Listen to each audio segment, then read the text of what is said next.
The impossible arrival. The Zarathi observation station hung in the void like a crystal spider. Its sensory arrays stretched across 3 dimensions. Commander Erix had served here for 40 cycles, watching the borders of civilized space, cataloging, passing merchant vessels and diplomatic convoys. Nothing surprising ever happened in Sector 7. The hegemony had made sure of that when they glassed Earth 50 years ago. Then the impossible happened. A gravity signature appeared on the edge, a scanner range massive and moving fast. Too fast. The laws of physics that governed every known starship in the galaxy said nothing that large could achieve such velocity. Erix's 6 eyes widened as the data streams poured in. The vessel was crude, almost primitive in design, yet it moved with purpose that made his exoskeleton rattle with instinctive dread. The warship didn't hide, it wanted to be seen. Admiral Kestra Volkov stood on the command deck of the Phoenix Rising, her weathered hands gripping the rail as Earth's last warship plunged through the fabric of space. She was 73 years old, born in the ruins of Moscow 17 years after the hegemony's bombardment. Her gray hair was pulled back in a severe bun, revealing scars that traced from her temple to her jaw. Every line on her face told a story of survival, of humanity's refusal to die quietly in the dark. Around her, the bridge crew worked in focused silence. They were all that remained of Earth's military tradition, trained in hidden bunkers beneath radioactive wastelands. Lieutenant Chen monitored weapon systems cobbled together from salvaged hegemony tech and human ingenuity. Commander Hassan tracked their approach vector, calculating angles that shouldn't exist. Dr. Okonkwo stood ready at the medical station, knowing full well that if this went wrong, there wouldn't be anyone left to heal.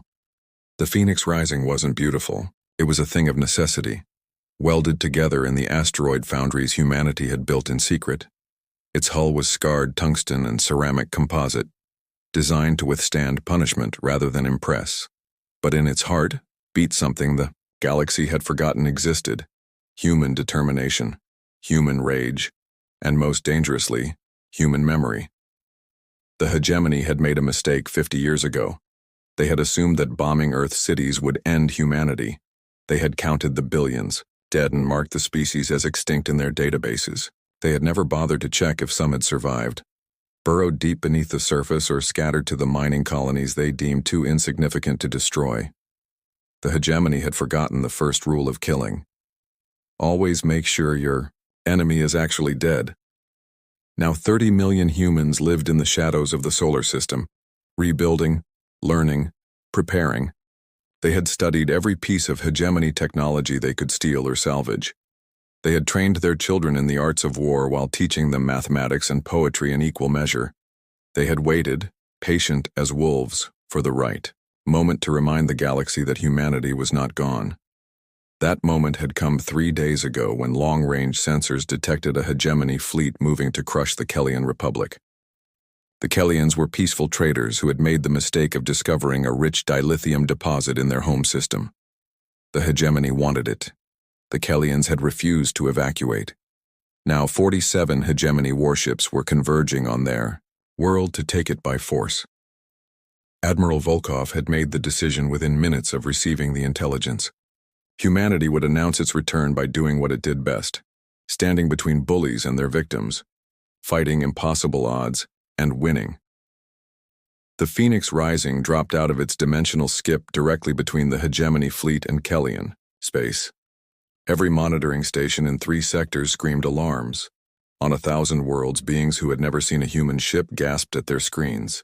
The vessel was impossibly large for something built in secret, nearly 2 kilometers long, bristling with weapons that violated several galactic treaties humanity had never signed.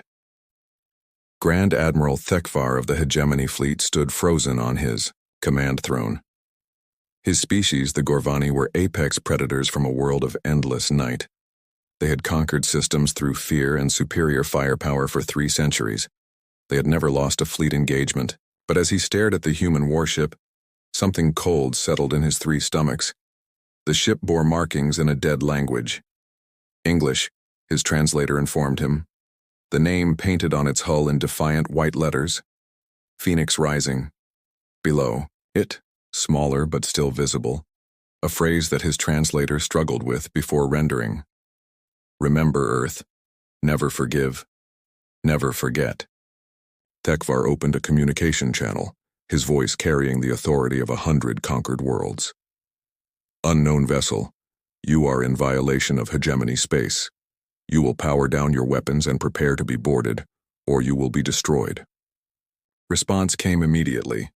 Not words, but a broadcast. Audio and video transmitted on every frequency, reaching every ship, station, and planet within range. It showed Earth as it had been. Blue oceans, green continents, white clouds.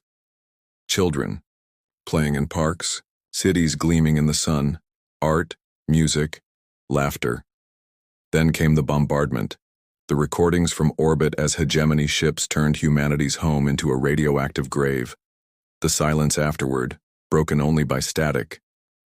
Then Admiral Volkov's face appeared, older, scarred, but unmistakably human. She spoke in Galactic Standard, her accent thick, but her words clear. I am Admiral Kestra Volkov of the Earthship Phoenix Rising. 50 years ago, you committed genocide against my people. You killed 3 billion souls and left our world in ruins.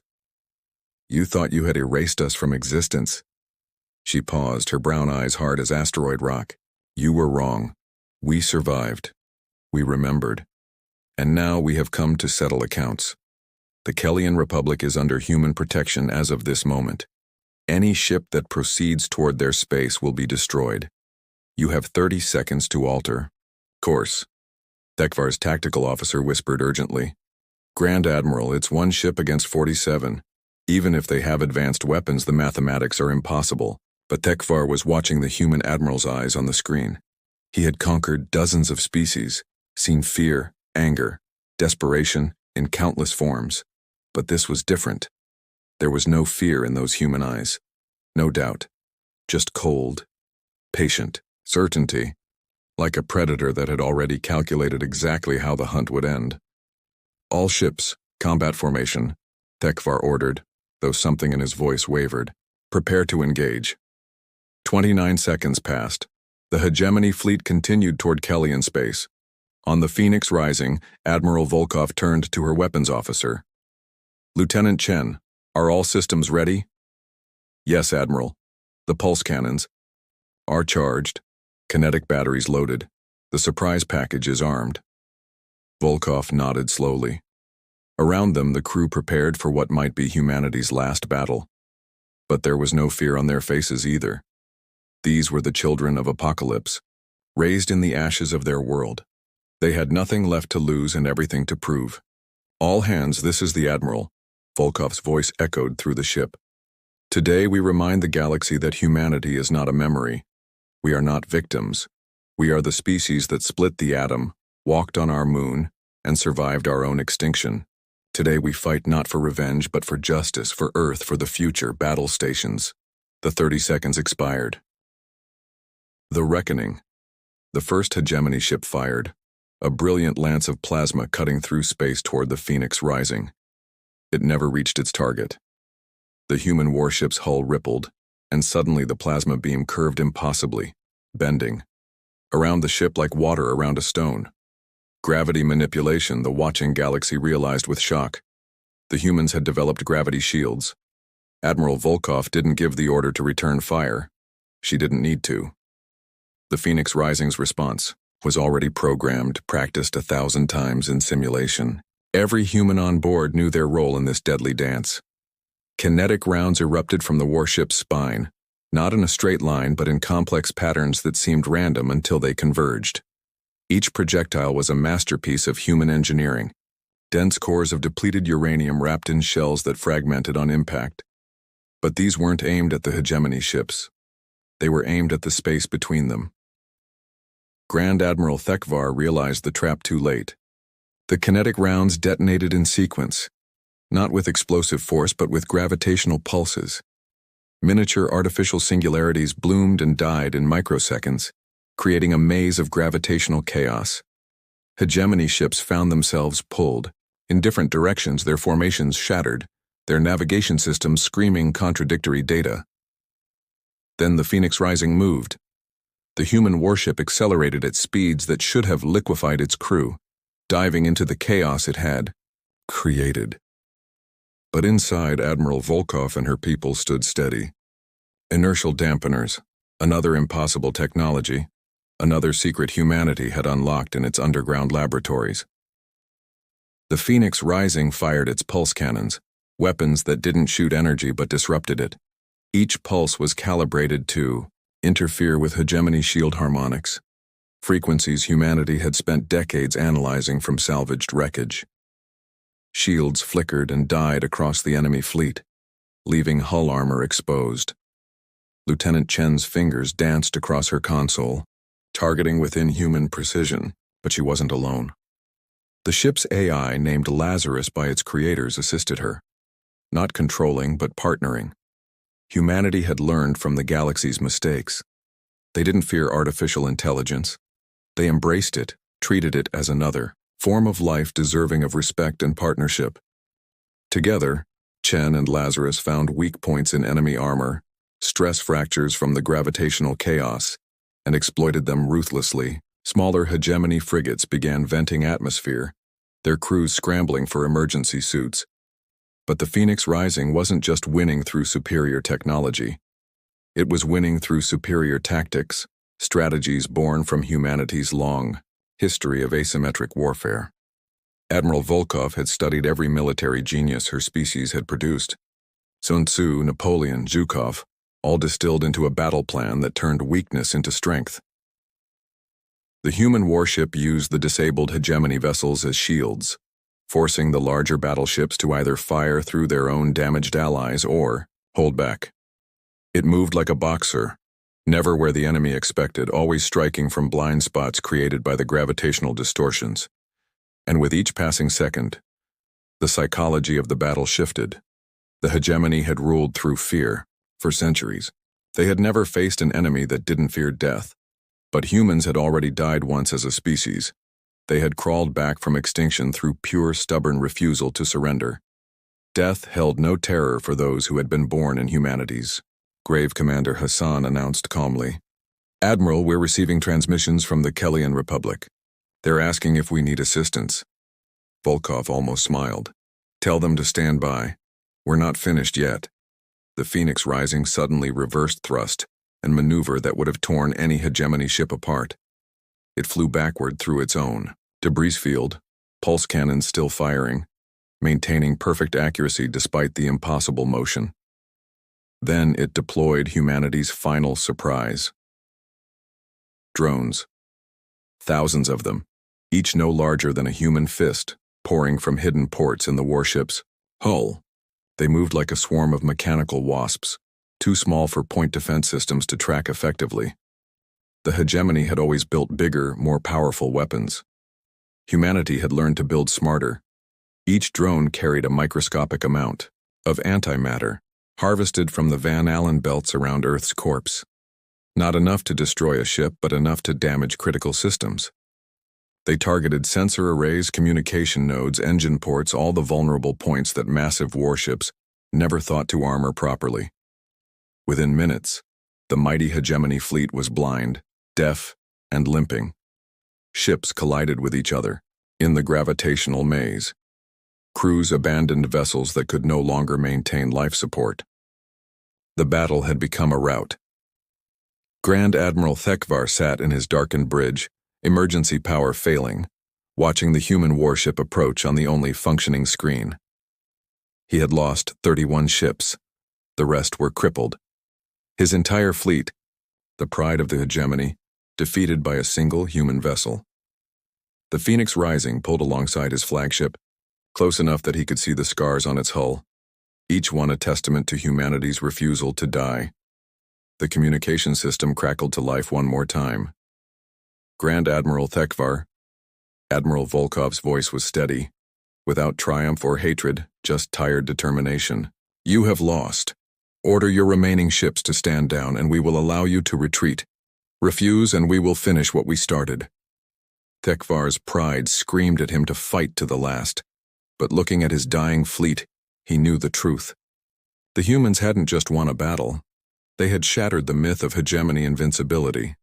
Across the galaxy, species that had bent the knee in fear would see this recording. They would know that the hegemony could be beaten. All ships. Tekvar's voice was hollow. Stand down. Prepare for withdrawal. But Admiral Volkov wasn't finished. Before you leave, Grand Admiral, you will broadcast a message to the galaxy. You will acknowledge the genocide committed against Earth. You will recognize humanity's right to exist and defend others, and you will agree to reparations, to be negotiated through the Galactic Council. That's impossible. The hegemony. Council will never agree. Then you will remain here, disabled and helpless, until they do. Your choice, Grand Admiral. Agree to our terms or explain to your council how one human ship defeated their entire fleet. The silence stretched across space, watched by billions on thousands of worlds. Finally, Tekvar spoke, each word pulled from him like teeth. I agree to your terms. The Phoenix Rising backed away, allowing the surviving hegemony ships to limp toward the jump point. As they fled, Admiral Volkov opened a channel to every listening ear in the galaxy. This is Admiral Kestra Volkov of Earth. Humanity has returned. We do not seek revenge for our murdered billions, though we have every right. We seek justice. We seek to ensure that what happened to us never happens to another species. From this day forward, any act of genocide, any unprovoked attack on a peaceful world will be met with human intervention. We died once. We will not allow others to share that fate. She paused, looking directly into the camera, speaking to every being watching. To those who would conquer through fear, know that humanity no longer fears you. To those who suffer under oppression, know that you are not alone. And to those who destroyed our world, know this: we survived. We evolved. We emerged from our ashes stronger than before. The Phoenix has risen. The broadcast ended. Across the galaxy, the powerful recalculated their strategies. The oppressed felt something they hadn't experienced in generations: hope. And on the bridge of the Phoenix Rising, Admiral Kestra Volkov finally allowed herself a moment of grief for the Earth that was, and a moment of pride for the humanity that endured. The war was over. The real work of rebuilding the galaxy, making it safe for all species, had just begun. And humanity, forged in the fires of extinction, tempered by loss and determination, was ready to lead the way. In the weeks that followed, ships began arriving at the coordinates Admiral Volkov had broadcast. Not warships, but refugees, dissidents, species seeking protection from oppression. They found not the ruthless warriors they expected, but humans ready to teach, to heal, to share what they had learned in their underground cities. The Phoenix Rising became a symbol, not of human vengeance, but of human resilience. The ship that shouldn't exist, crewed by a species that refused to die, proof that sometimes the impossible was just another problem waiting to be solved. And in the ruins of Earth, slowly, carefully, green things began to grow again.